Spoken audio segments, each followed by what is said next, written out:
It's insanity, but here it is. And I want you to be aware that this is being studied, discussed, researched. Grants are being funded for this, and all sorts of research is taking place right now, not only in the artsy-fartsy humanities that are talking in abstract philosophical ways about this, but actual research.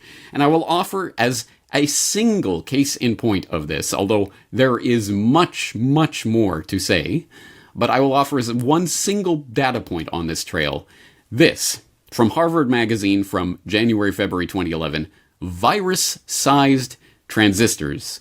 Imagine being able to signal an immune cell to generate antibodies that would fight bacteria, or even cancer. That fictional possibility is now a step closer to reality with the development of a biocompatible transistor the size of a virus.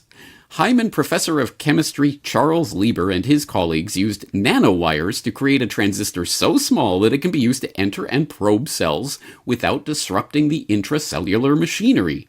These nanoscale semiconductor switches could even be used to enable two-way communication with individual cells, and they have the handy-dandy illustration here of what this prototype looks like. And the nano wire constructed transistor, that the virus-shaped transistor they were able to construct. And how does it work? Oh, they coated the hairpin nanowire with a fatty lipid layer, the same substance cell membranes are made of, and the device was easily pulled into the cell via membrane fusion, a process related to the one cells use to engulf viruses and bacteria. So it all works so well. They're creating digital constructs that mimic biological constructs in various ways to make them essentially accepted into your biome and eventually incorporated into your genome through one process or another. At any rate, this was a decade ago, so we can imagine how much further things have progressed. And wouldn't you know it, switching forward to 2021, lipids, the unsung COVID-19 vaccine component, get investment, talking about how lipids are an unsung component in the 2 mRNA-based shots. To get the genetic material to its target cells, vaccine developers combine it with a mixture of several sophisticated lipids to form lipid nanoparticles, or LNPs. Yes, exactly. The fatty lipid layer that Charles Lieber and his researchers were pioneering for their virus-sized transistors a decade ago. And in this article, they end up by noting, digital electronics are so powerful that they dominate our daily lives, Lieber points out. When scaled down, the difference between digital and living systems blurs, so that you have an opportunity to do things that sound like science fiction, things that people have only dreamed about.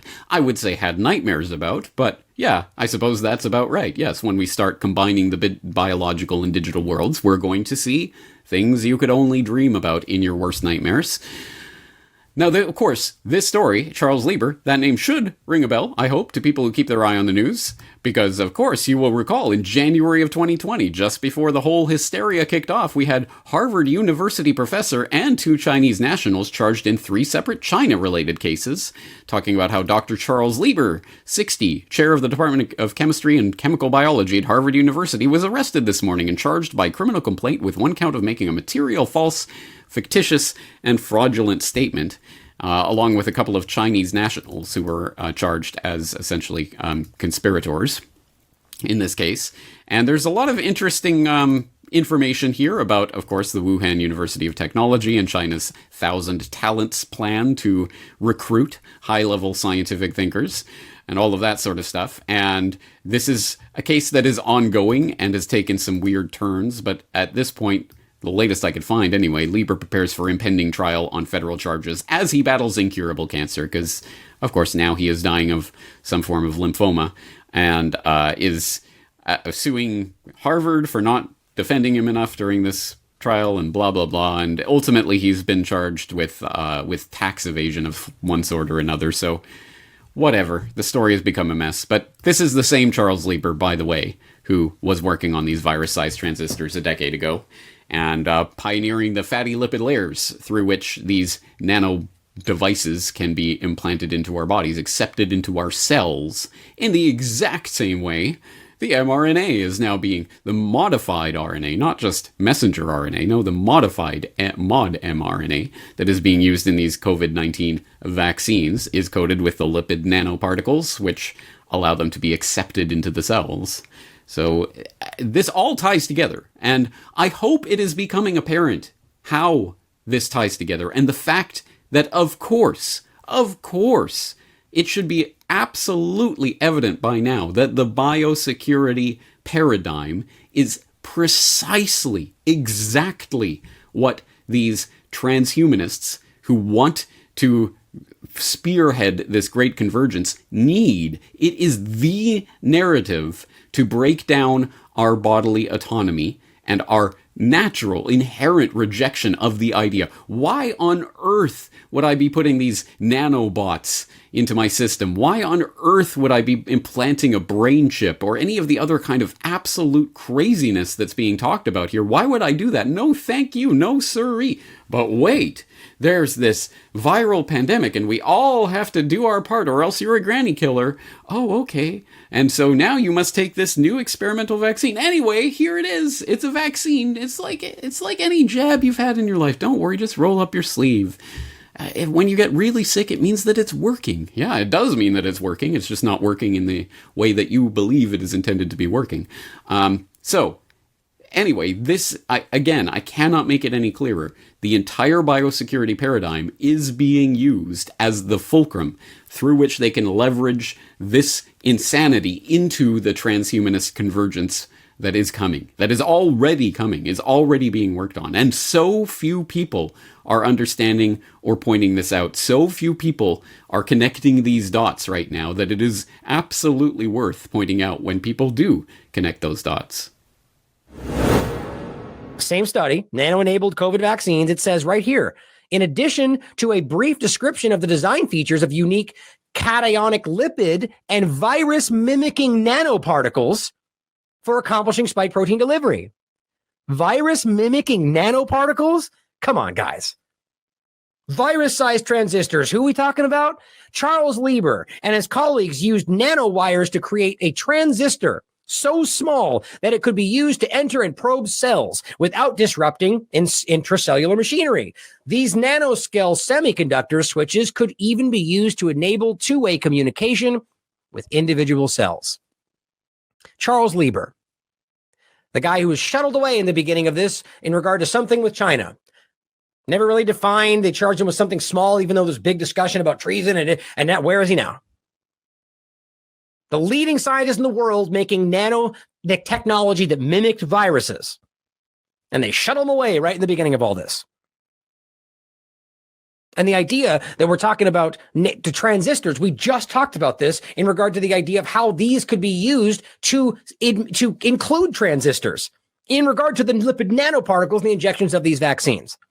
This is not my opinion. This is more science that we're talking about that's new. So what this is showing you is that this is something very real. Like I've been saying from the beginning, that his work is literally being discussed in the context of a COVID-19 injection to accompany the spike protein delivery.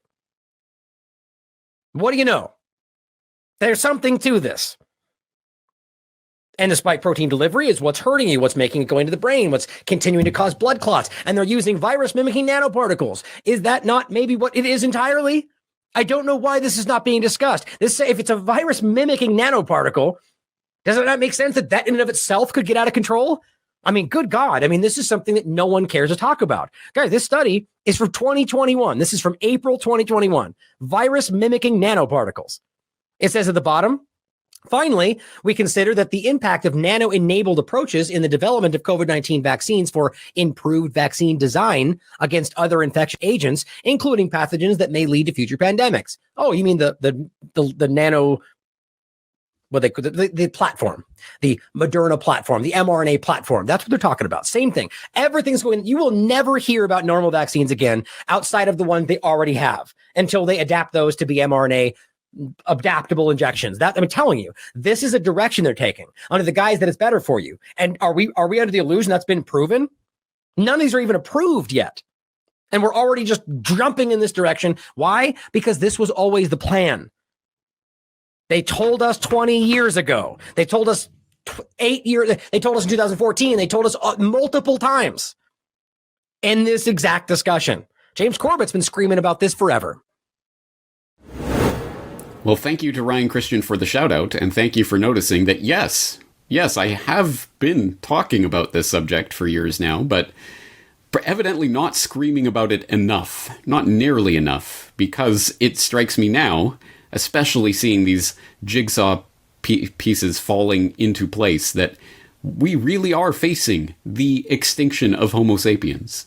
Again, not hyperbole, not my framing of this matter, but the framing of official Government of Canada think tanks and others who are trying to portray this as a potential wonderful future that we can all enjoy together as the biological and digital realms are merged in the Great Convergence.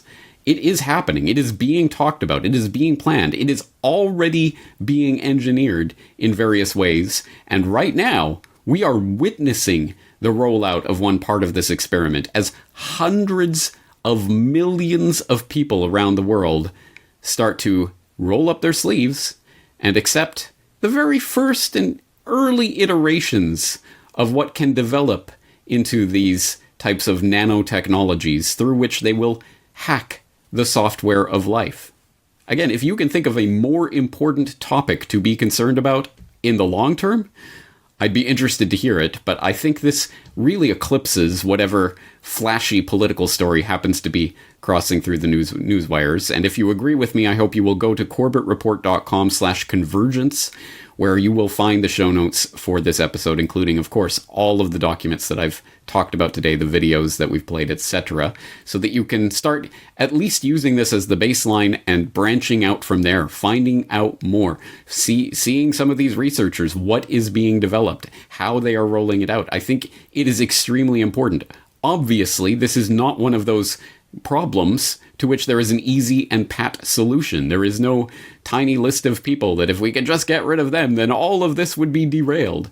That's comic book thinking. This is already a research agenda that is so far advanced that most people don't even know about, that is happening all over the world in various research laboratories. And whether you know it or not, we're already well on the way towards this great convergence.